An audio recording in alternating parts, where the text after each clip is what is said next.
Hello guys, आइए अब हम लोग केमिकल काइनेटिक्स में एक नए टर्म की ओर, कोलिजन थ्योरी।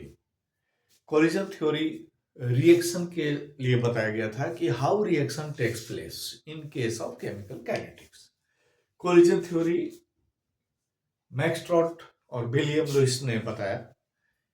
इस थ्योरी में कुछ एजम्पशंस दिए गए थे। सबसे पहला एजम्पशन था कि reacting species are supposed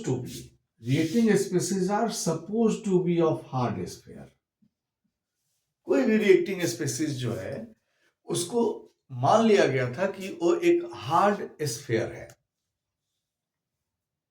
दूसरी बात है कि for the reaction to be occurs there must be a collision between sphere, यानी कि अगर किसी मॉलिक्यूल्स या किसी जगह में रिएक्शन की बात करते हैं तो रिएक्शन तभी होगा जब उनके बीच में कोलिजन होगा।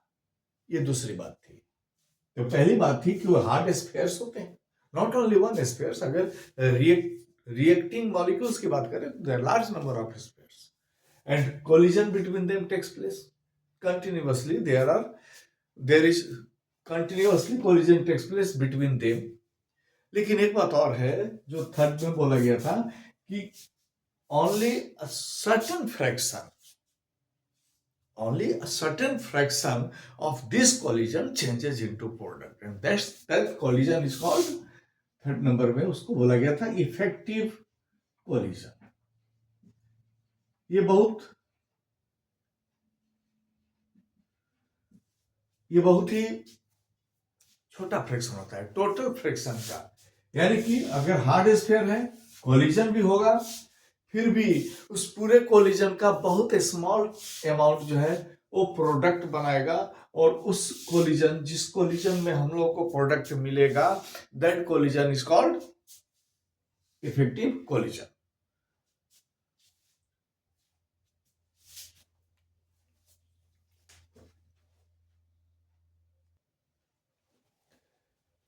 और फोर्थ नंबर में बात हो रही है कि for the reaction to be effective there must be proper orientation and proper energy of the reacting species.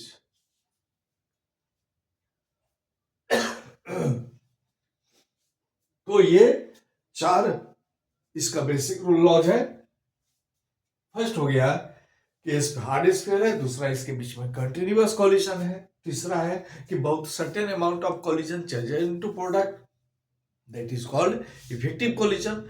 और fourth, the collision to be effective, that means any collision must changes into effective collision if it follow the two conditions, that means it has proper energy and proper orientation. Thank you.